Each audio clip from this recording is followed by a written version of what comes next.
Hello everyone and welcome to another casual review. Today, I have a quick short little title that I'm actually pretty excited to talk about, Aladdin. This game originally came out for the Sega. I played it through the Disney Classics game collection on the Nintendo Switch. Now, I never owned this game as a kid. I don't have any nostalgia for it. I was not a Sega kid.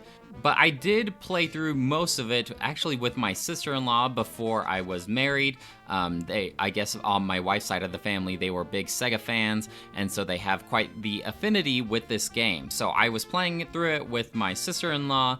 Unfortunately, while we did have a lot of continues, she got a game over and she hit no instead of yes on the continue. So I think we got to Jafar's Palace, my only other playthrough that I had with this game before she quit out of the game.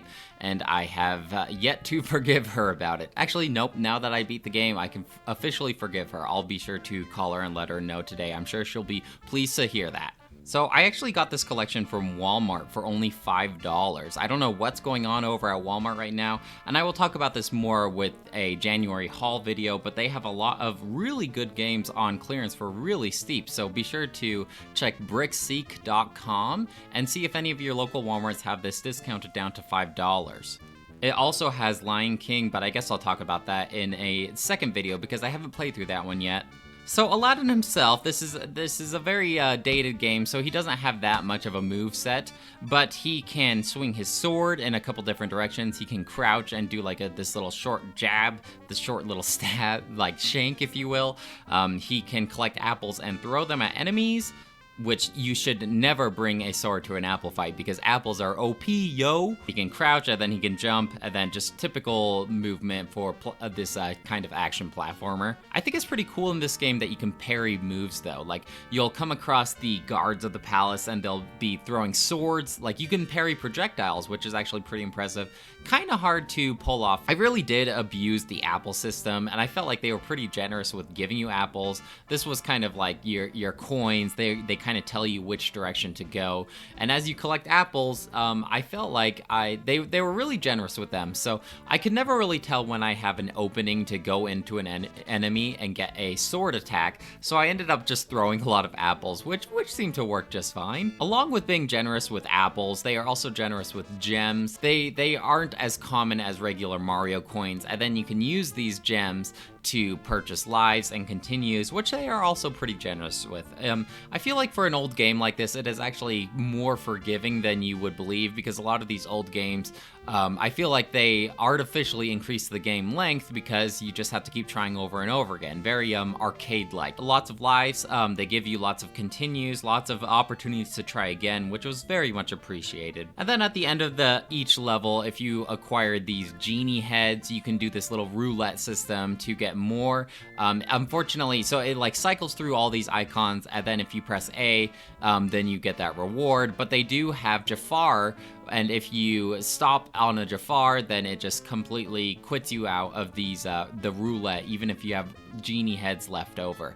And it seems like each time I was doing these, I always ended up on the Jafar head. I swear it's not random, or maybe Jafar is just a ruthless guy.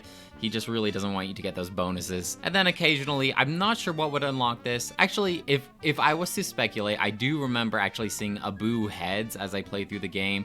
And I think Abu heads unlock a bonus level, which give you more gems, more goodies if you do them successfully. Basically, it's like pots will fly from the ceiling.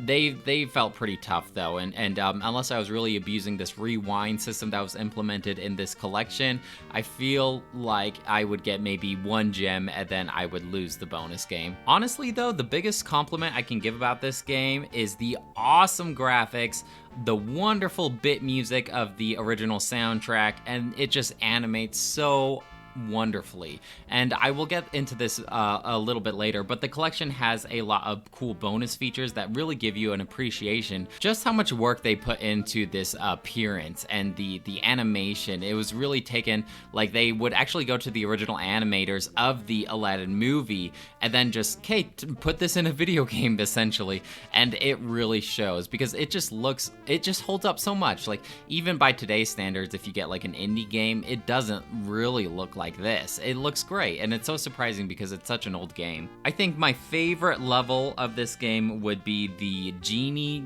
level. Essentially, you're like going into the lamp, and there's genie heads all over the place. Like, if you think of Never Had a Friend Like Me, imagine playing a level through that whole set, because it's just so, like, throughout the whole game, it's like the fun little bit tune of Never Had a Friend Like Me.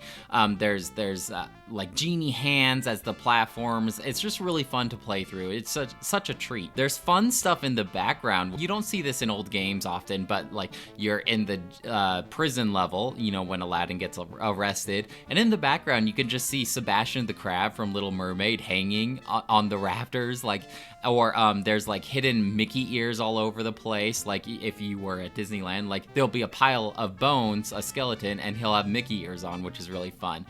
In the palace, you'll see this stack of animals, and you'll see the Beast from Beauty and the Beast. That is so cool. I'm sure there's a lot of stuff that I'm actually missing, a lot of hidden cameos from other Disney movies, but I thought that was fun to look out for. And because Autumn, she is so familiar with this game, she was able to point a lot of these out to me.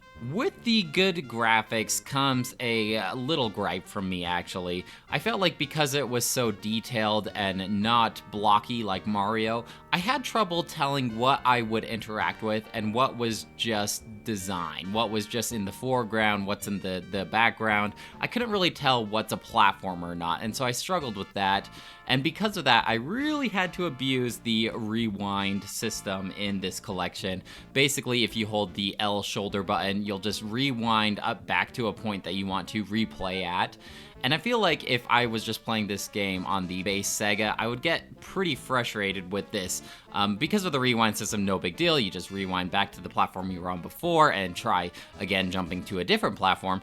But if I was just playing this game originally, I could see myself griping about this a lot more than I am already. I beat the game within an hour, which granted, like I said, I was really abusing this rewind system if I'm being completely honest.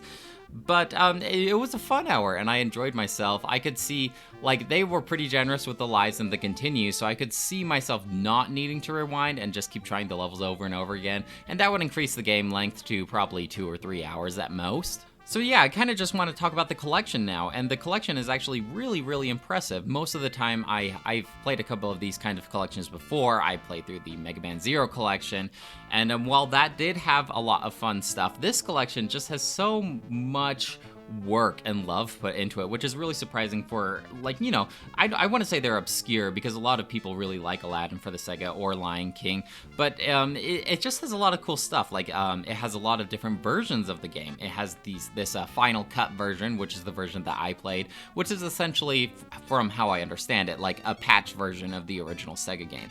You can play the version of the original Sega game. You can play the demo version of Aladdin. You can play, I don't know if it's the Game Gear or the Game Boy version. It just says handheld version, but you can play that if you want to trip down memory lane if you played it as a kid. You can play the color handheld version of this game. Like, so many different options. There are save points in this, so unlike Sega, where you have to pause and leave your Sega and TV on and hope nobody turns it off, you can save and continue back on where you left off. It has the soundtrack to all the awesome bit music that they have in this game.